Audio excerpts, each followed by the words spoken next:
누가복음 2장 1절에서 7절 말씀을 한 절씩 서로 교독하시겠습니다. 그때 가이사 아구스도가 영을 내려 천하로 다 호족하라 하였으니 이 호족은 구레노가 수리아 총독이 되었을 때 처음한 것이라. 모든 사람이 호족하러 각각 고향으로 돌아가매 요셉도 다윗의 집 족속이므로 갈릴리 나사렛 동네에서 유대를 향하여 베들레헴이라 하는 다윗의 동네로 그 약혼한 마리아와 함께 호적하러 올라가니 마리아가 이미 잉태하였더라. 거기 있을 그때 해산할 날이 쳐서 첫 아들을 낳아 강보로 싸서 구유에 뉘었으니 이는 여간에 있을 곳이 없음이러라. 아멘. 누가복음의 특징이 누가복음 자신의 저자가 역사가이기 때문에 이 누가복음하고 사도행전을 보면 하나님의 구속의 역사와 또 이 구속의 역사가 실제로 이루어지는 세상 속의 역사가 잘 겹쳐서 기록이 되어져 있습니다. 자, 하나님께서 예수 그리스도로 약속하신 것을 구약 역사 속에서 쭉 약속하셨고 때로는 민족들에 대한 약속이 있었고 그것을 이행하셨고 그러한 것을 우리는 구속사라고 부릅니다. 그리고 우리가 살고 있는 이와 같이 세상에 일어나는 이러한 역사를 우리는 보통 세속사라고 부릅니다.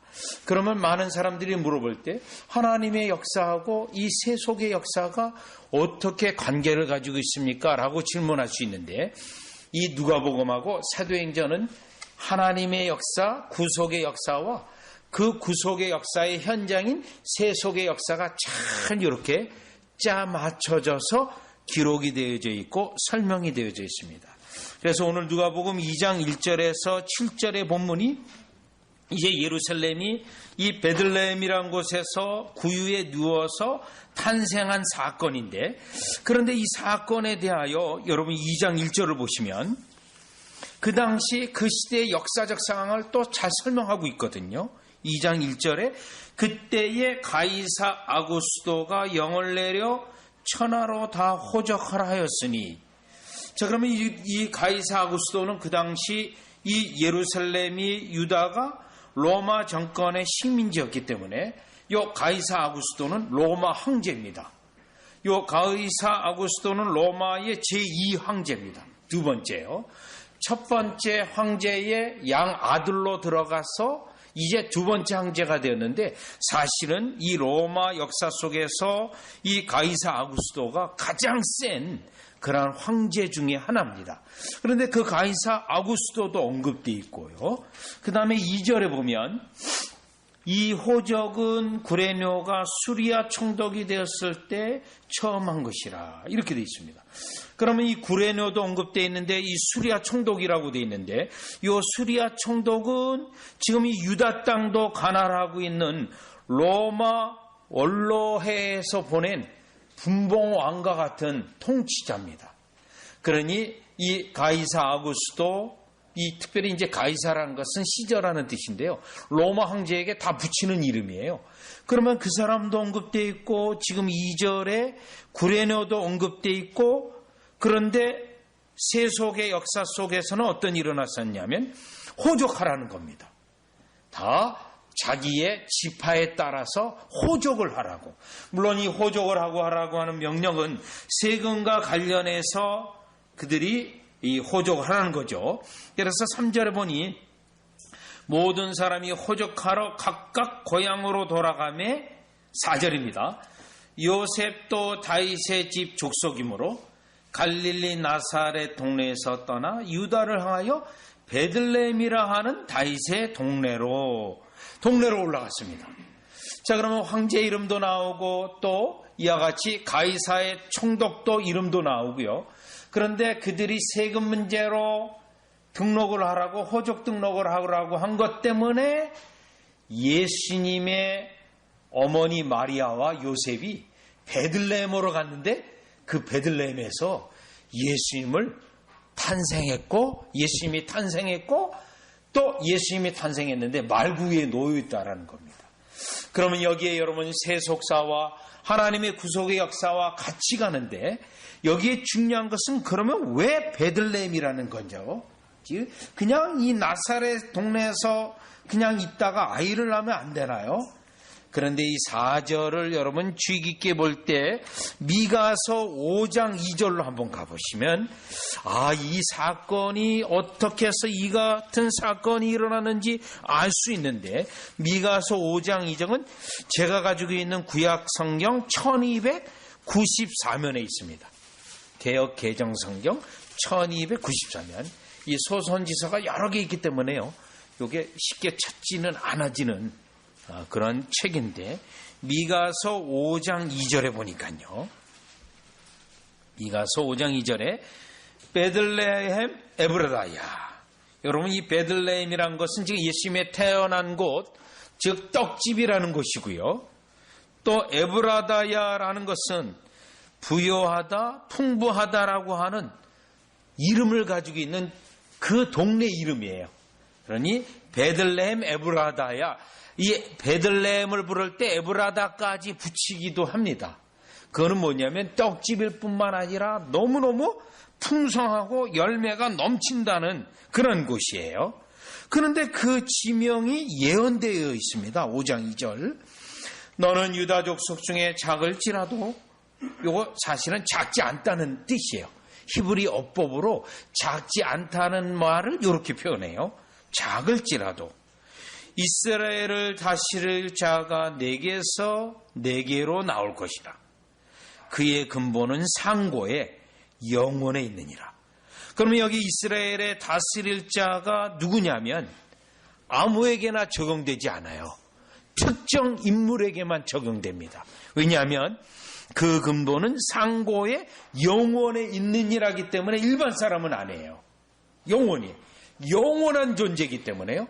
그러면 그 영원한 존재, 하나님의 백성을 다스릴 존재가 어디서 오냐면 5장 2절 베들레헴 에브라다에서 온다는 거예요. 그러면 이 예언보다 더 앞선 창세기로 가보면 여러분 이 창세기의 메시아의 여러분 창세기 48장 49장 특별히 49장 10절에 가보면 메시아가 유다 지파로 올 것으로 예언되어 있습니다.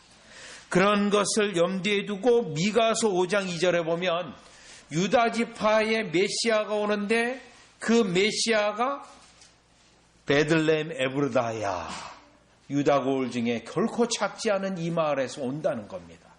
이 예언을 성취하기 위해서 다시 누가복음 2장 1절로 오면 하나님의 이 예언, 메시아에 대한 예언이 유다 지파에서 온다는 예언이 있고 그 영원한 존재 그분이 베들레헴에서 태어날 것을 예언되어 있고, 그런데 그 예언이요 세속 역사 속에 2장 1절 가이사 아구스토가 영을 내려 천하로 호적하라 했고, 또 이 호적을 2절에 구레노라고 하는 수리아 총독이 바로 그 시대에 처음 한 것 때문에, 이 명령 때문에, 이 호적하는 것 때문에 결국 베들레헴에 올라가게 되었고 베들레헴에서 아이를 낳게 되었는데, 그 아이를 낳은 것은 결국 미가서 5장 2절의 예언, 더 올라가 보면 창세기 49장에 있는 예언을 이루기 위하여 이와 같은 사건이 이루어졌다는 것을 알 수 있습니다.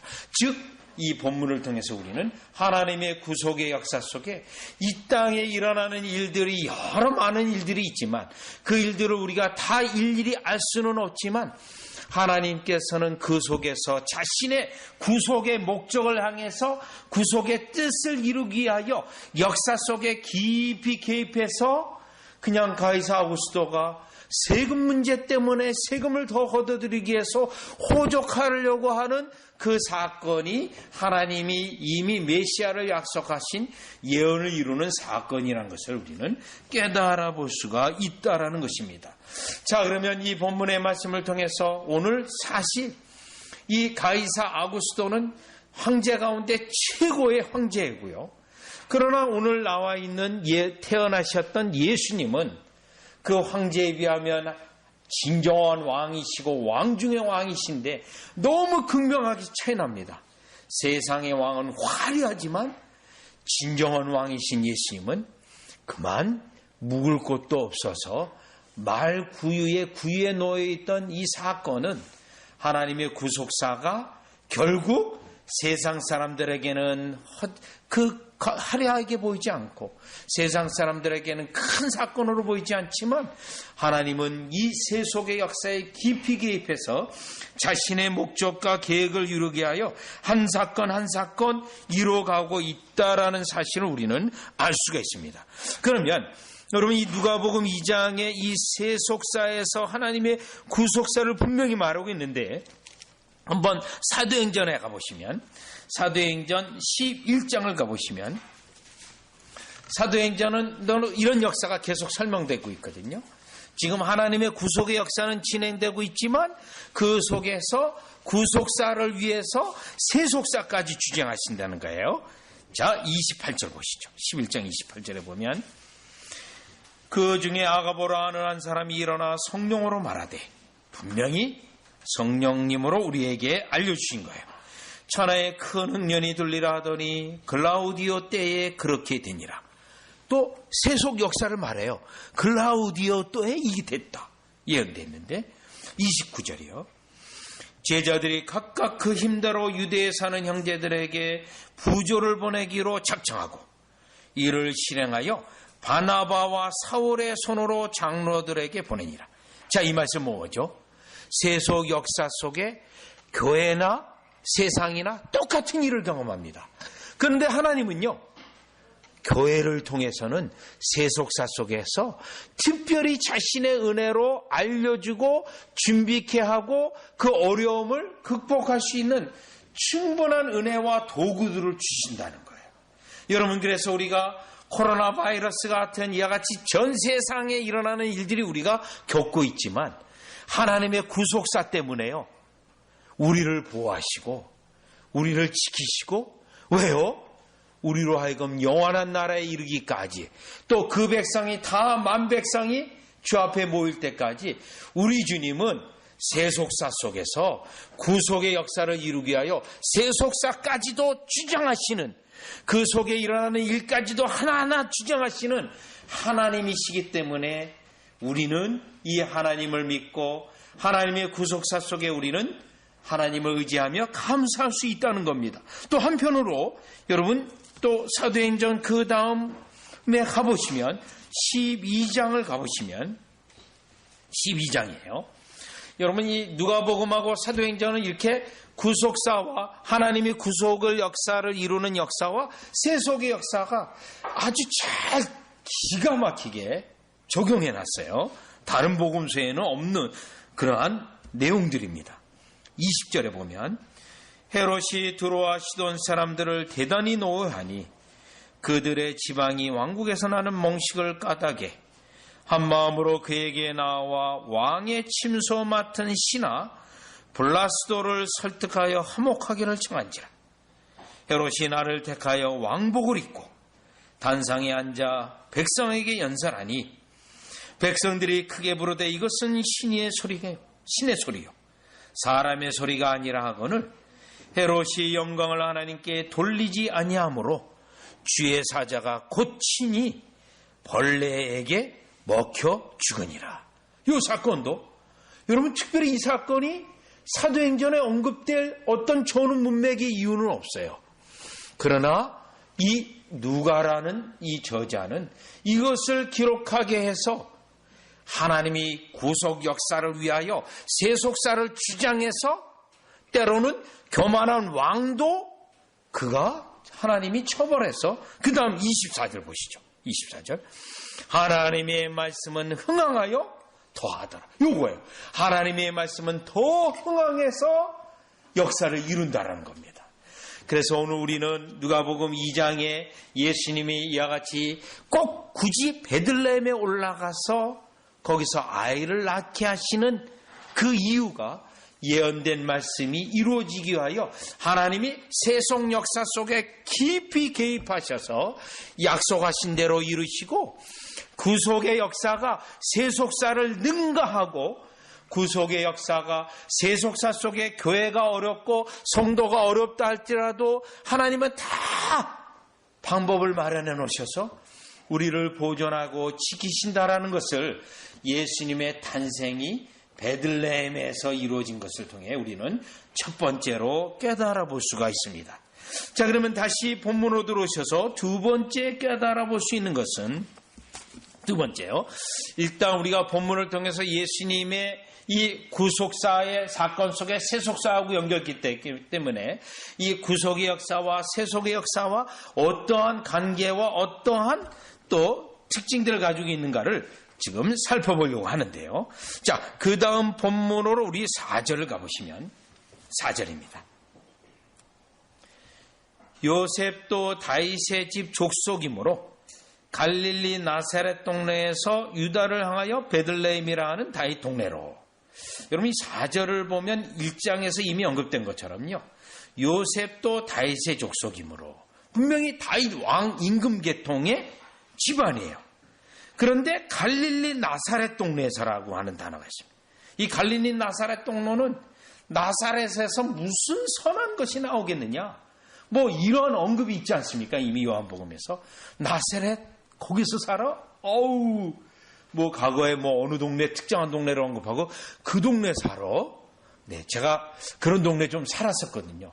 서울시에서 가장 못 산다고 하는 동네가 있어요. 여러분, 신림동 옆에 난곡이라는 동네가 있었어요. 근데 제가 난곡에서 살았거든요. 그런데 제 친구가 난곡에 살면서 서울시내에서 산다고 할 수 있을까? 그렇게 이제 얘기한 적이 있어요. 여러분, 정말 아주 낙후된 그런 지역인 이 나사렛이라는 동네가 바로 그거거든요. 그러면 다윗 임금의 그 계통의 사람이 아니 그 동네 살아? 나사렛에서 이루 말할 수 없는 낮아진 비참한 상태죠. 그 다음에요. 6절, 7절에 가보시면요. 6절, 7절이요. 거기 있을 그때의 해산의 날이 차서 이 본문을 보면 이제 호적한 것 때문에 갔는데 해산할 달이 찬 거예요. 그러면 바로 해산할 날이 돼서 그때 올라가기보다는 좀 앞서서 올라간 것으로 여겨집니다. 그러면 이 본문을 보면 해산할 날이 차기까지 지금 마태복음에나 이 보면 여간이 없었기 때문에 그러면 여러분 본문을 이 본문 보면서 본인이 유대 족속에 사는 그 지역인데 친족도 하나 없나? 라는 생각을 갖게 됩니다. 그런데 이 본문은 친족조차도 없는 거예요. 친족조차도 없이 아주 형편없이 볼품없는 상태입니다. 그리고 7절에 보면 첫 아들을 낳아 강보로 싸서 구유에 누우신 여러분 예수님을 누일 곳이 없어서 구유에 누웠다는 거죠. 여간도 있을 곳이 없었고 자, 이 모습은 우리에게 무엇을 말하냐면 아까 아우구스도와 또 수리아 총독의 구레뇨와 이 예수님과의 비교를 해보면 이루 비교할 수 없는 초라하고 형편없는 그러한 모습을 볼 수가 있습니다. 여러분 하나님의 구속의 역사가요. 세속사하고 비교할 때 차이점이 여기 있습니다. 하나님의 구속의 역사는 하나님이 우리를 위하여 일하시는 방법은 세상 사람들의 관점이나 또 그들의 측량하는 면에 있어서 볼 때 이루 초라하기가 형편이 없습니다. 전형적인 거로요. 화려함도 없고 또 웅장함도 없습니다. 여러분 말구에 누이신 이 예수님의 모습은 지금 황제로 칭하는 그 아우구스도하고 비교해보면 비교할 수도 없는 어마어마한 하늘과 땅과의 차이입니다. 자, 이 방법이 하나님의 구속의 역사를 이루는 전형적인 방법입니다. 우리 하나님은 어떤 역사를 이룰 때 이 세상적인 화려함에서 어떤 세상적인 규모가 큰 것에서 역사가 있지 않고요. 이와 같이 세상 사람들이 오히려 경휼히 여기고 우습게 여기고 아무것도 아닌 것 같은 그러한 상황 속에서 자신의 백성을 부르시고 또 자신의 백성에게 은혜를 주시고 자신의 백성에게 또 은혜를 더해주신다는 건데요. 여러분 이 부분은 고린도전서 1장에 보면 하나님의 역사하시는 방법 가운데 하나예요. 고린도전서 1장 27절에 보시면 고린도전서 1장 27절인데요. 여러분 이 부분은 그래서 우리가 예수를 믿고 또 이 세상에서 우리 아가 화려함을 추구하고 이 세상에서 최고의 엘리트를 추구하고, 여러분 그러한 방식은 하나님의 구속의 방식과 다른 방식입니다. 그거는 세상의 방식이고요, 우리의 하나님의 방식이 아닙니다. 고린도전서 1장 27절을 보니까 이렇게 되어 있습니다. 형제들아, 너희를 부르심을 보라. 육체를 따라 지혜로운 자가 많지 아니하며 능한 자가 많지 아니하며 문벌 좋은 자가 많지 아니하도다. 여러분, 세상 사람들은 다 뭘 추구합니까? 문벌, 경제력, 부모가 뭐하니, 뭐 이런 걸로 다 따집니다. 그런데 그 방식은 세상의 방식이고요, 그 방식은 하나님 나라 방식, 구속사의 방식이 아닙니다. 여러분, 다윗도 마찬가지예요. 다윗이 하나님의 은혜로 임금이 되었지만 그는 마지막 아들이었고요, 자기 아버지도 얘가 왕이 되겠어? 전혀 아버지도 인정하지 않은 그런 아들입니다. 그런데 하나님이 어떻게 돼요? 하나님이요? 그래서 다윗은 이 아우구스도와 같이 어떤 정치적이나 인간적인 능력을 발휘해서 왕이 된 게 아니에요. 철두철미하게 하나님께서. 그리고 다윗은 기다렸어요. 내가 왕이 되기 위해서는 인간적인 계략을 짜서 어느 사람들과 어떻게 해서 세력을 결집해서 왕이 된 게 아닙니다. 하나님이 세운 거거든요. 왜요? 그게 구속사의 방식입니다. 자, 그러니 문벌 좋은 자가 많지 아니하다. 그러면 하나님은 어떻게 하시죠? 자, 28절을 가보시면 28절, 하나님께서 세상의 천한 것들과 멸시받는 것들과 없는 것들을 택하사 있는 것들을 배려하시나니, 이거예요. 멸시받고 초라한 그러한 상태에서 우리를 택하시고 부르시고 은혜 주시고 세우셔서 자신의 역사를, 구속의 역사를 나타내시는 원리입니다.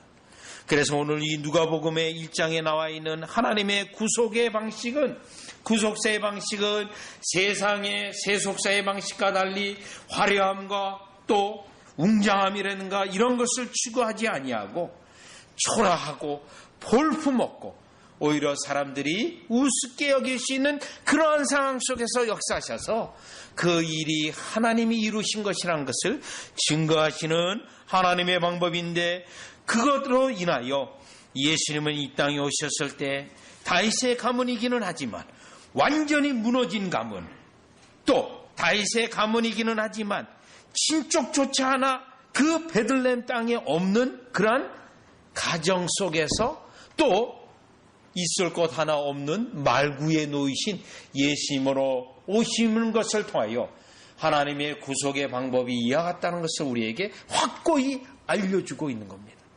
여러분, 이 부분은 특별히 자녀를 가진 또 우리 자녀인 우리 청년들에게도 중요한 말씀입니다. 여러분, 이 청년들이 이 세상에 최고를 추구하고 또 최고의 연봉과 최고의 어떤 스펙을 쌓고, 여러분, 그것이 결코 우리 인생의 목적이 돼서는 안 됩니다.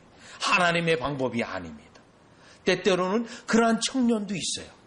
제가 보기에도 대학 졸업하자마자 상당히 60대나 돼서 받을 수 있는 교수의 연봉을 받는 젊은이들이 있습니다. 최근에 알고 있는 그 젊은이는 코로나가 되었는데, 이 코로나가 일어났을 때 어떤 이 코로나 시대에 가장 돈 벌 수 있는 게 무언가를 연구하고 있는 그런 회사를 다니고 있는데 밤 12시까지 일한다 그러더라고요. 자택근무인데요. 여러분, 그것이 과연 무슨 소용이 있겠습니까? 하나님도 모르고 하나님의 구속사에 이 도구도 못 되고 하나님이 주장하는 그 손길도 되지 않는다면 그런 인생에 성공했다 할지라도 결국 화려하고 웅장하고 원하는 것을 얻었다 하더라도 오늘 하나님의 구속의 역사를 보면 결국 하나님과는 전혀 관계없는, 그저 짐승처럼 살다가 하나님을 모르고 하나님을 예배하지 아니하고 그냥 죽어간 그 짐승하고 뭐가 다른 바가 있겠습니까? 그래서 저는 청년들에게 특별히 말합니다. 인생의 목적이 그것에 두어서는 안 되고, 하나님이 구속의 역사를 이와 같이 주장하실 때 최고 엘리트가 아니라 경건하게 쓰임받는 인물, 또 외적으로는 화려하지 아니하고 웅장하지 않더라도 하나님이 나를 사용하시고 나를 언제든지 귀하게 여기주셔서 하나님이 하신 그 사람으로 세워주면 그것이 인생의 가장 최고의 하나님의 목적을 이루는 방식이라고 저는 확신을 합니다. 저도 한때는 최고가 되고 또 어떤 최고를 누리고 그런 것들을 이렇게 추구한 적이 있는데 결국은 은혜를 하나님의 말씀을 보면 볼수록 또 그것이 결코 인생을 허비하는 것일 뿐만 아니라 하나님의 방법이라는 것을 아니라는 것을 알기 때문에 우리 젊은 청년들은 이와 같이 하나님의 구속의 역사의 방식이 이러하기 때문에 내 삶의 목표와 내가 추구하는 것이 세상의 화려함과 웅장함이 아니라 하나님의 구속에 천하고 없어 보이지만 인간 사람의 평가에 아무것도 아닌 것 같이 보이지만 그러나 하나님이 귀하게 쓰임받는 우리 청년들과 자녀들로 축복되기를 주 예수 그리스도 이름으로 축원합니다. 그러면 이번에는 세 번째로 다시 누가복음 1장에 보면 하나님의 구속의 방법과 또 인간의 세상의 방법이 역사를 이루는 목적이 다르기 때문에 또 다릅니다. 어느 면에서 다르냐면 지금 세상의 방식이 화려하지만 예수님의 방식은 초라하고 초라하다고 되어 있는데요. 다시 7절로 가보시죠. 7절에 가보시면 누가복음 2장 7절입니다. 첫 아들을 낳아 강보로 싸서 구유에 누였으니 이는 여간에 있을 곳이 없습니다. 여러분 이 7절 말씀만 보면 세상의 임금의 임금이요 왕 중의 왕이신 예수님이 태어났다는 것을 누가 알겠습니까? 지금요. 아무도 모르는 거예요. 그렇죠? 계시를 받은 그것만 알지. 여러분 동방박사가 온 것도요. 마태복음을 깊이 연구해보면 2년 후 정도로 추정해요. 그러니 예수님이 태어났을 때는 우리가 누가복음 그 다음 본문인 이 목자들이 온 거에는 안 자가 없는 거예요. 동방박사도 2년 후 정도로 보기 때문에 지금 예수님의 탄생이 되었을 때 누가 과연 세상에 어느 정도 알았는가? 거의 모릅니다. 거의 모르는 거예요. 하나님의 방법이에요. 하나님의 구속사의 방법입니다.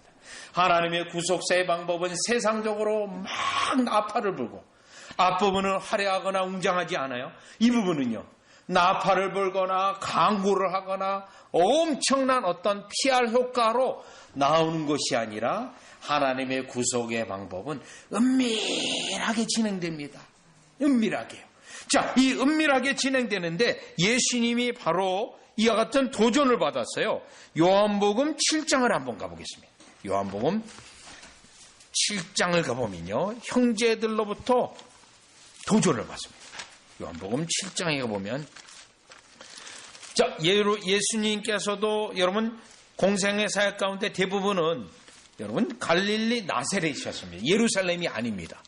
예루살렘은 유월절 때만 그때만 올라가셨고 마지막 죽음이 이르실 때 그때 예루살렘에 올라가서 고난받고 돌아가셨는데요. 7장 3절에 보시면 요한복음 7장 3절입니다.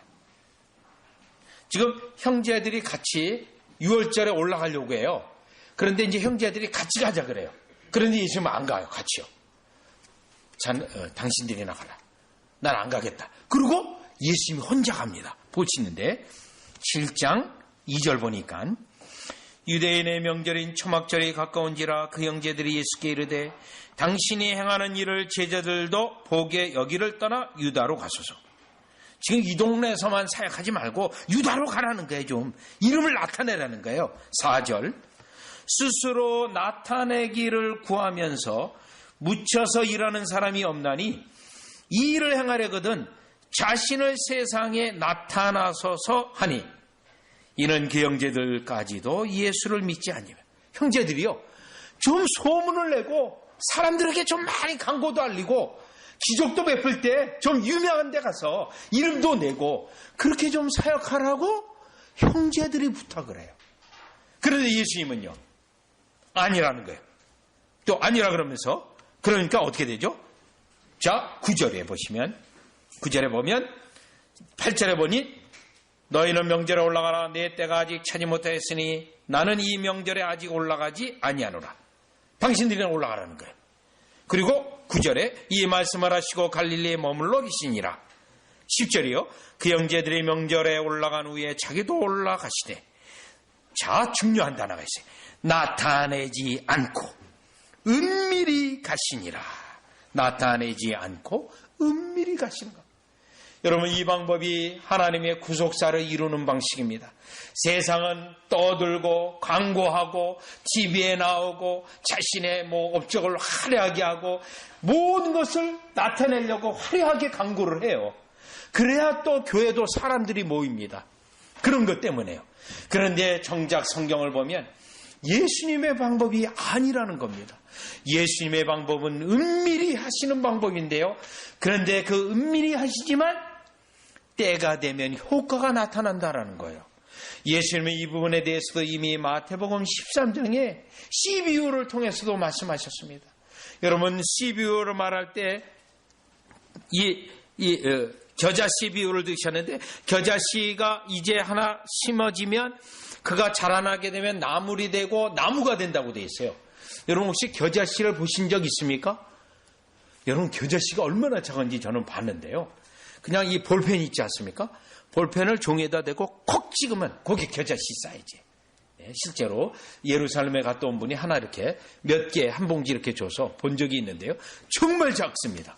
그런데 그게 자라고 나물이 되고 나무 정도 사이즈까지 올라간다는 거예요. 결국 은밀히 행하시되 결국 하나님의 때가 되면 효과가 분명히 나타난다는 거예요. 물론 이렇게 하시는 하나님의 나라의 방법과 역사는 이유가 있습니다. 세상의 이와 같은 방식이 아닌 이유는 사단의 역사를 미리 어떻게 되죠? 제어하고 또 세상이 이와 같이 쓸데없이 하나님 나라를 억제하지 않도록 하시되 그러나 하나님은 반드시 일을 행하신다는 겁니다. 이 방식은 우리의 교회에도 적용되어지고 사역에도 적용이 되어지고 또 우리 청년들이 나의 인생을 주님께 드려질 때 다 적용이 되어집니다.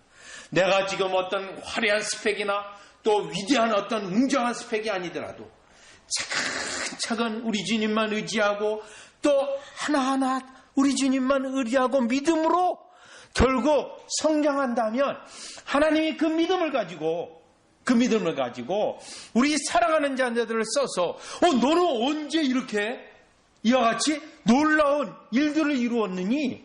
라는 말을 들을 수 있습니다. 왜요? 화려하지도 않죠? 웅장하지도 않죠? 은밀하죠? 그 가운데 하나님의 손길로 써서. 왜요? 고린도전서 1장에 보면 고매한 자를 부끄럽게 하려고. 교만한 자를. 또요. 인다고 자랑하는 자들 우리 주님이 꺾기 위해서. 우리 주님이 하시는 방법입니다. 그래서 이 방식은 우리의 삶 전체에도 다 적용되는 말씀인데 이와 같이 세속사가 하나님을 부정하고 하나님은 없는 듯이 나가는 듯 하지만 그렇다고 우리 하나님이 안 계신 게 아니고요. 하나님은 만유의 주로서 세상에 있는 만물이 일어나는 모든 일들을 다 보고 계시고 주장하시고 있고 그 가운데 구속사의 결정적인 일을 이루실 때는 곧바로 개입해서 자신의 교회를 지키시고 자신의 백성을 이와 같이 보호하시고 보존하시는 하나님이신 것과 그 하나님은 세상의 방식이 아닌 초라하고 또 볼품없는 것에서 이와 같이 강력한 은밀한 것에서 시작하여 강력한 효과를 내시는 하나님이신 것을 오늘 우리는 예수님이 이 땅에 오셔서 그 유다 땅 베들레헴에서 태어나신 것, 또 아구스도 통치하에 오신 것, 그런데 그가 너무나도 없어서 이 말구의 누인 상태로 태어났다고 하는 이 역사적 사건 속에서 하나님의 구속에 일하시는 방법을 깨달아 우리 모두가 하나님의 구속사에서 여러분 쓰임받는 저와 여러분이 되시기를, 우리의 자녀들이 되기를 반드시 또 성취되기를 주 예수 그리스도의 이름으로 축원합니다. 기도드리겠습니다.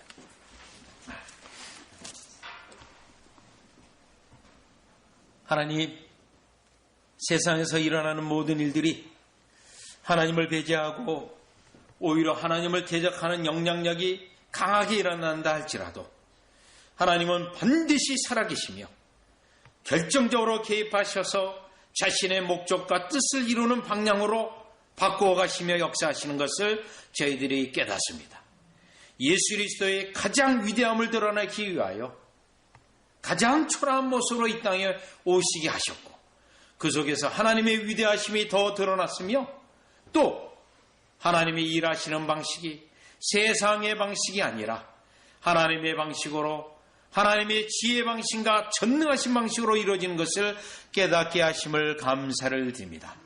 따라서 우리가 이 땅에 살아가면서 하나님 나라에 속하였고 또 세속사의 많은 영향들 가운데 있지만 분명히 세속의 방식이 아니라 하나님의 구속의 방식에 따라 도구가 되어지고 쓰임받고 결국은 영원한 나라에 들어갈 뿐만 아니라 이 땅에서도 하나님의 영광을 나타낼 수 있는 그러한 다윗과 같은 존재들로 쓰임받게 하여 주시옵소서.